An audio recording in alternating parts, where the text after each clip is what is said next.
Kylian Mbappé est le nouveau meilleur buteur de l'histoire du Paris Saint-Germain. On va voir tout ça dans cette vidéo, plus débrief de PSG Nantes. Vous allez voir toutes les images, toutes les déclarations, parce que Mbappé a fait des déclarations très intéressantes. On va voir tout ça dès maintenant. Salut à tous, c'est Azial. On se retrouve pour une nouvelle vidéo. Supporter parisien, fan de Kylian Mbappé. Je pense qu'on peut être quand même satisfait de cette soirée, même si voilà, en tant que supporter parisien, je suis pas non plus hyper content du contenu du match. Il y a des petits trucs à dire, mais pour cet homme, pour ce grand homme qui s'inscrit encore plus dans la légende du club, Kylian Mbappé qui a mis le but du 4-2 ce soir face à Nantes et qui est devenu le meilleur buteur de l'histoire du club avec 201 buts, c'est incroyable. Et vous allez voir, il y a quand même il a fait quand même des petites déclarations. J'ai bien aimé, j'ai bien aimé. On va aborder tout ça dans la vidéo. Voilà. Pour ceux qui n'ont pas vu les images, pour ceux qui n'ont pas suivi, voilà, tout était prévu. Le PSG, tellement Mbappé est fort, tout le monde savait qu'il allait marquer. Bon, on a eu un peu chaud parce qu'il a quand même marqué à la 92e. Je peux vous dire qu'à la fin, là, en termes d'organisation, ça devait être en train de se gratter la tête parce que tout était prévu pour ce match-là. Tout le monde s'était dit, bon, PSG Nantes, c'est sûr qu'Mbappé va marquer. Et bah, il a marqué, mais il a mis son petit temps avant de marquer. Hein. Il a mis son petit temps et je pense que ça a inquiété un peu tout le monde. Bon, dans tous les cas, ça aurait été décalé, mais l'organisation incroyable, le trophée, les 201 buts de Kylian Mbappé, tout simplement incroyable. Que d'émotions, que d'émotions. Il a été voir les supporters, c'était beau, c'était magnifique. Et petite déclaration. Et oui, petite déclaration au moment du trophée d'après-match. Je vois mon avenir toujours plus haut. Tant que c'est au PSG, il n'y aura aucun problème. Il y a une autre petite déclaration. Kylian Mbappé devant le public du Parc des Princes. C'est un privilège de jouer au PSG avec ce maillot dans ce club historique, le plus grand de France. Franchement, en tant que supporter, quand t'entends des déclarations comme ça d'un joueur comme Kylian Mbappé qui, pour rappel, il y a un an là, tu reviens, il y a un an en arrière, on était tous en train de pleurer, en train de se dire Mbappé, c'est franchement pour le bien de ta carrière, va-t'en, va au Real, va t'amuser parce que l'année dernière le club c'était une catastrophe, on venait de se faire sortir de Ligue des Champions, etc., etc. Et puis un an après, Mbappé a prolongé. Mbappé devient le meilleur buteur de l'histoire du club. Mbappé, tout simplement, cette année est à un niveau stratosphérique, limite plus fort que l'année dernière, même si son début de saison avec le PSG n'a pas été le meilleur. Notamment, moi je trouve que Neymar a fait un meilleur début de saison. Là, depuis son retour de Coupe du Monde, il est à un niveau, il fait peur, les gars. Les gars, il fait peur. Et honnêtement, trop fort. Rien à dire, franchement, trop fort. Et c'est amplement mérité. Et moi, j'aime bien ces petites déclarations. N'hésitez pas à me dire ce que vous en pensez dans les commentaires. Est-ce que ça signifie peut-être que il va rester parce que on le sait pour ceux qui ne le savent pas, son contrat à l'heure actuelle va officiellement jusqu'en 2024 et lui a l'option ou pas de choisir s'il veut le prolonger jusqu'en 2025 ou s'il le reste en 2024. Officiellement, Mbappé a prolongé 2 ans avec une option de 3 ans.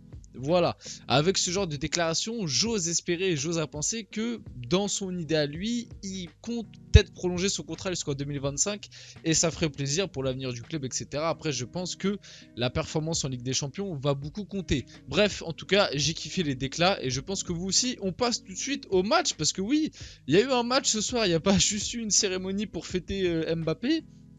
Il y a eu un match qui au début était plutôt intéressant et puis petit à petit qui est devenu plutôt inquiétant et puis qui au final à la fin on se dit bon, au final on s'en sort bien. Donc oui, le PSG a ouvert le score au bout de 12 minutes de jeu par le biais de Léo Messi. Léo Messi qui d'ailleurs, je tiens à le souligner parce que quand il faut lui taper dessus, je lui tape dessus. Ce soir Léo Messi a été vraiment énorme. Pour moi ce soir Léo Messi c'est l'homme du match, il a été très bon. Buteur, je crois qu'il fait aussi une passe D, si je me trompe pas, sur le but de Danilo, peut-être, non c'est Mbappé, non il fait pas de passe D, j'ai cru, mais en tout cas Léo Messi qui ce soir a été très bon dans le jeu, etc., très disponible, très remuant, il a passé pas mal de dribbles, etc. Franchement ce soir on a eu un très bon Léo Messi. Ensuite, le PSG vient doubler le score 5 minutes après à la 12e, un CSC de Hadjam sur un beau centre, il me semble, de Nuno Mendes, si je me trompe pas, sur un centre de Nuno Mendes. Mukiele qui vient mettre la pression, le CSC 2-0. Et là, à 2-0, on se dit quoi? À 2-0, Paris est en train de surdominer Nantes, on se dit putain, on fait un bon match, on va aller chercher un bon petit score histoire de se mettre en confiance avant le Bayern.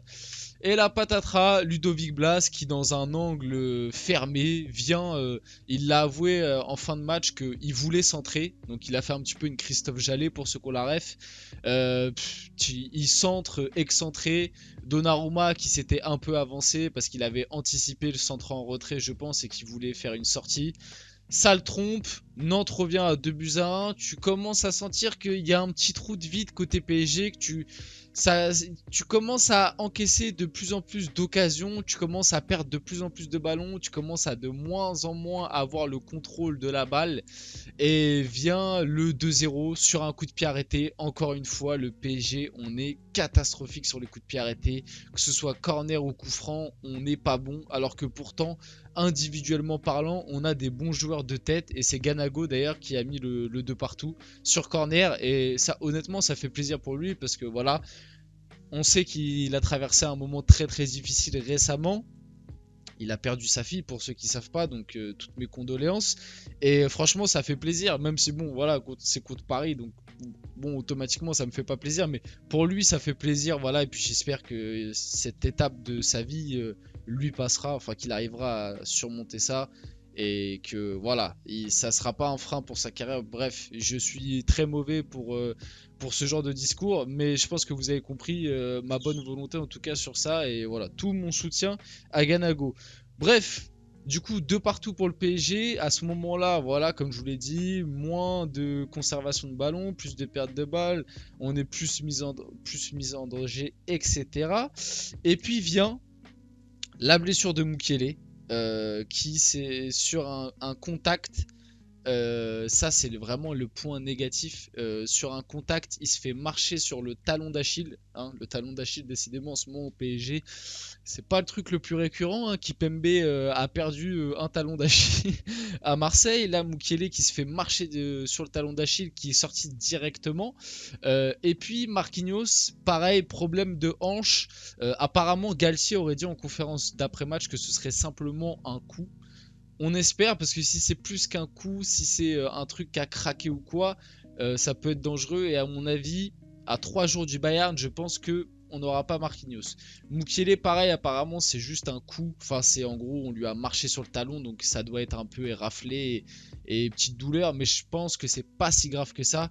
Surtout que actuellement, comme on sait que Hakimi, déjà de une, il est blessé et en plus avec les affaires extra-sportives, on sait même pas si vraiment mentalement, etc. Il sera là. Enfin bref, c'est tout un bourbier. Donc moi, je préfère me dire dans ma tête partir sur Mukiele et compter sur Mukiele, donc j'espère qu'il n'a pas grand chose de grave. Heureusement, Danilo Pereira vient inscrire le 3-2 sur une passe de Mbappé, si je me trompe pas, sur un centre d'Mbappé. Magnifique coup de casque. Et en plus, pour rendre hommage à Mbappé, Danilo qui a fait la même célébration qu'Mbappé, donc c'était assez marrant. Et qui a eu un bel hommage du Parc des Princes qui est totalement mérité. Danilo, les gars, vraiment, on l'aime de plus en plus au club, hein. Vraiment, c'est incroyable, mais Danilo, il rentre de plus en plus dans nos cœurs. Et ce soir encore, il fait un bon match. C'est pas un énorme match non plus, mais il fait un bon match. Et pour finir, j'en ai parlé, le but du 4-2 à la 92e de Kylian Mbappé qui vient sceller le score du match et puis terminer finalement cette soirée sur une bonne note puisque après tout ça, mine de rien, Mbappé voilà qui a remercié le parc etc. avec la cérémonie, je vous ai déjà montré toutes les images et puis mine de rien, en fin de match on a eu des belles images, des sourires, toute l'équipe présente avec Mbappé, même Neymar, même Renato Sanchez qui sont blessés, même Hakimi on le voit, Kipembe, putain on a beaucoup de blessés, hein, ça fait beaucoup, bref tout le monde était là, Verratti qui était suspendu aussi. Tout le monde était là, tout le monde était heureux. Il y a d'ailleurs eu des belles images où notamment Mbappé et Neymar. Neymar est venu faire un câlin à Mbappé, ce genre de choses. Kipembe pareil qui est venu avec Mbappé, ils ont parlé, il y avait des sourires etc. Ça fait plaisir, t'as l'impression que le groupe vit bien. Pareil, Messi qui a mis directement après le match une story Instagram. Enfin Messi ou celui qui s'occupe de son compte, mais vous avez compris, dans tous les cas, la com est bonne, qui a mis directement une photo sur Insta pour féliciter Mbappé. Voilà, le groupe vit bien, il y a des sourires, le groupe a l'air beaucoup plus heureux qu'il y a de cela 3-4 semaines quand tu venais de perdre 3-0 face à Monaco où c'était beaucoup plus compliqué. Là, tu sens que voilà, peut-être ça lance une dynamique positive et j'espère que ce groupe ira tabasser la racaille bavaroise et qu'on reviendra avec la qualification. Et ça, Mbappé l'a dit, on y va pour se qualifier, on n'a pas peur, on va les battre. Et ça, c'est un discours que j'aime énormément.